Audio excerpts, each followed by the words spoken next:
There are locations in Pokemon that were never meant to be explained, not in the way that Game Freak just forgot about them, but in the way where you look at the map, look at what's actually in that space, and realize something is clearly being hidden from you. Today, we're going through the regions of Pokemon and looking at the spots on the map that contain secrets Game Freak either never addressed, quietly buried in the code, or just left sitting there with no in-game explanation whatsoever. Some of these are dark, some of them are genuinely unsettling when you start connecting the dots, and a few of them suggest things about the world of Pokemon that the games never had the courage to say out loud. Let's start with Kanto. Now in Pokemon Red and Blue, there is a stretch of ocean south of Pallet Town called Route 21. Most players just surf through it on their way to Cinnabar Island without thinking much about it. But if you look at the map carefully, Route 21 is enormous. It's one of the longest water routes in the entire game, and what is actually in that water? Almost nothing. A few wild Pokemon, a couple of fishermen, and a whole lot of empty ocean with no destination, no items, and no reason to be that large. Except there is a reason. The cut content for Red and Blue includes references to a location that was supposed to sit in the middle of that water, a volcanic island. Not Cinnabar, a second island that was planned to be south of Cinnabar and would have contained its own dungeon. Game Freak cut it from the final game, but they never shrank the route. The ocean stayed the same size. So for the last 30 years, players have been sailing through the ghost of a location that no longer exists, and most of them never even noticed. The space is just there, a blank on the map where something used to be.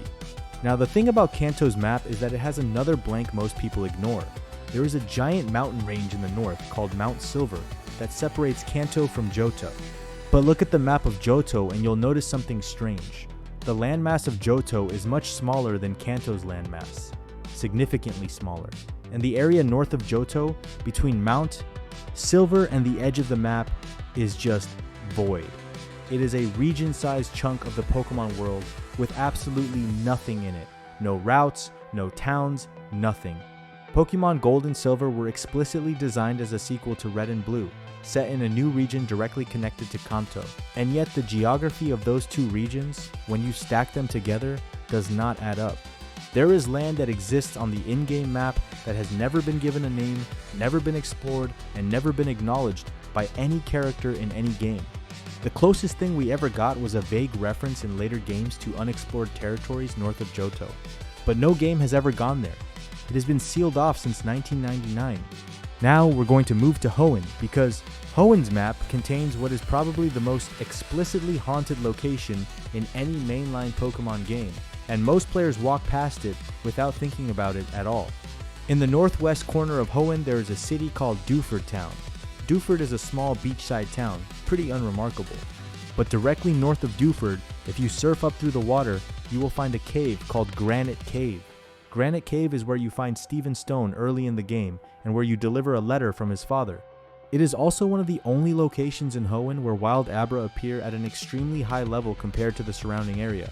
That is a little strange on its own, but it gets weirder. In the deepest room of Granite Cave, there is a painting on the wall, a painting of a Pokemon. No character explains what it is. No NPC refers to it. Steven doesn't mention it. You interact with it, and a short piece of music plays, and then nothing happens. That painting depicts what appears to be a mural of Regis, Regirock, and Registeel before the player has any reason to know those Pokemon exist. The game just put them on the wall of a cave and said nothing about it. Those Pokemon are connected to an ancient civilization that sealed them away, and the cave has a mural of them, but no explanation, no lore dump, no NPC who says anything about it. It's just there, in the dark, waiting for someone to find it.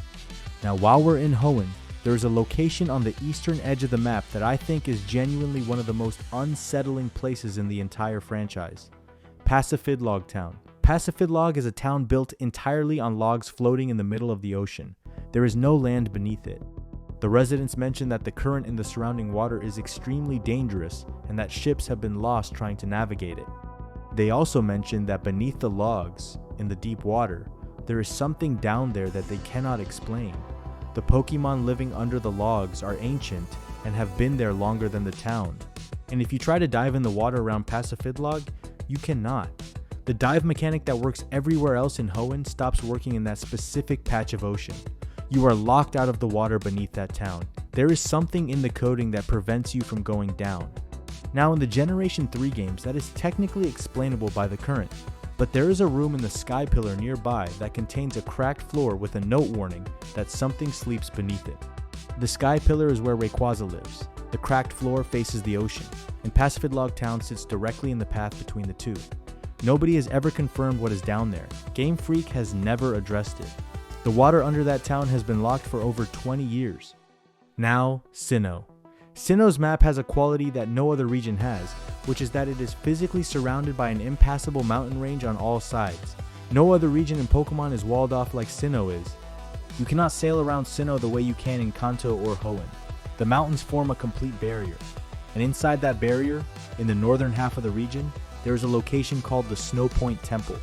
The Snow Point Temple is a sealed ruin that you can only enter after obtaining all 8 gym badges, and when you get inside, there are 5 floors of trainers and puzzles, and at the bottom is a frozen Pokemon called Regigigas.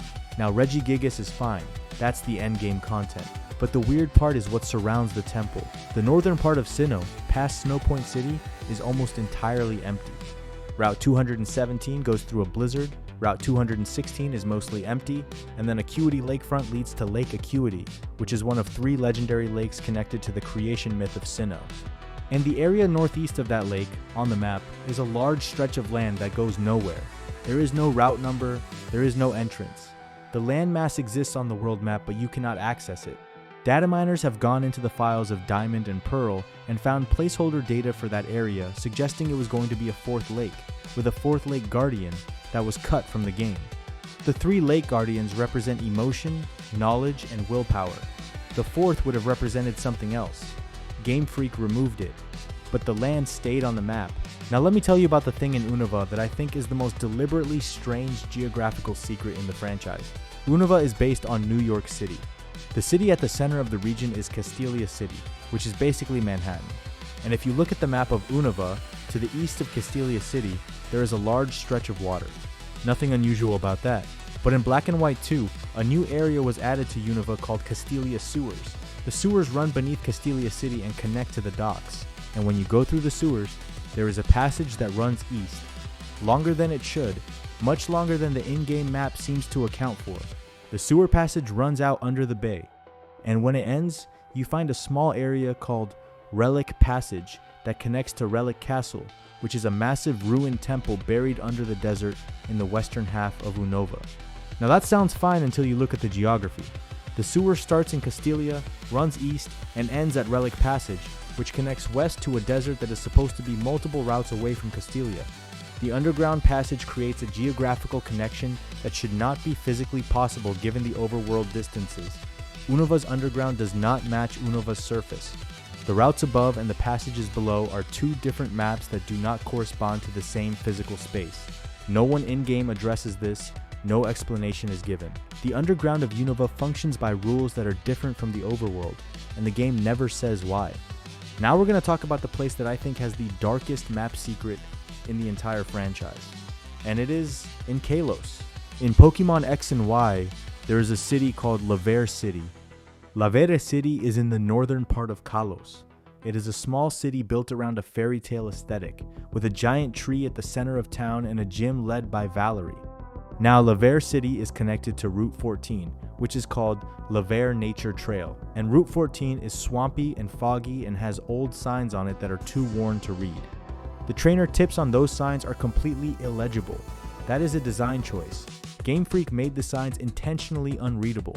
Route 14 also has a house on it. An old, empty, crumbling house in the middle of a swamp. Inside that house, there is a diary. The diary belongs to a child. And the entries start off normal, talking about playing in the swamp and collecting things.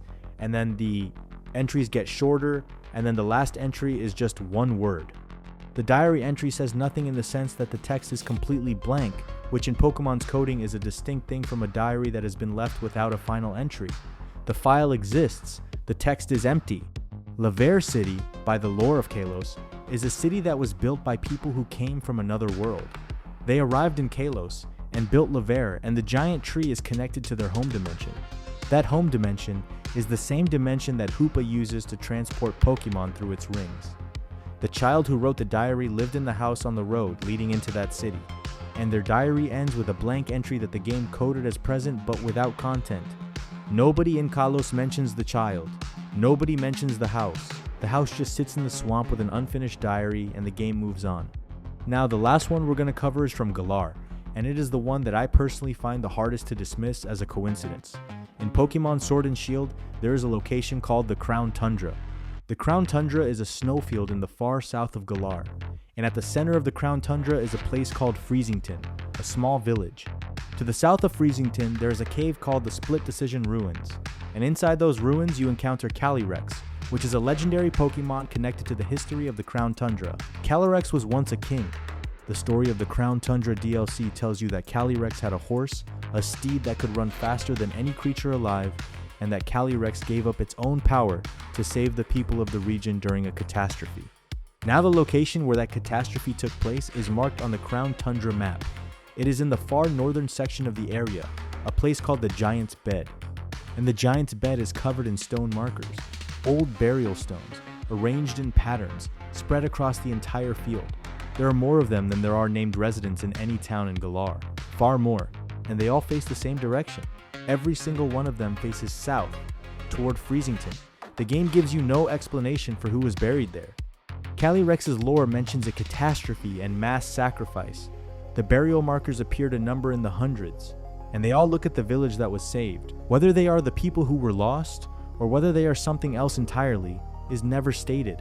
The game just put them there, and most players walked past them on the way to a legendary Pokemon without reading a single one. Now I want to be clear that a lot of this stuff has explanations people have theorized about for years. The flooded land under Passifidlog, the fourth lake in Sinnoh, the blank diary in Kalos, and some of them do have partial answers buried in supplementary material or developer interviews. But what makes all of these places feel different from regular Pokemon lore mysteries is that they are on the map. They are physical spaces you can stand in. You can walk to the edge of that empty northern Sinnoh landmass and look at the trees you cannot pass. You can stand in the Giant's Bed and count the burial markers. These are not text files or theory-crafted implications. They are locations that exist in the game, that the game never explains, and that in at least a few cases, seem to have been deliberately sealed off with no in-game acknowledgement that anything is sealed at all. The most unsettling thing about the world of Pokemon is not the Lavender Town ghost or the Pokemon graveyard or Team Galactic's plans. It is the parts of the map that exist and go nowhere. The doors that are there and don't open. The ocean you can sail but cannot dive beneath. The land to the north.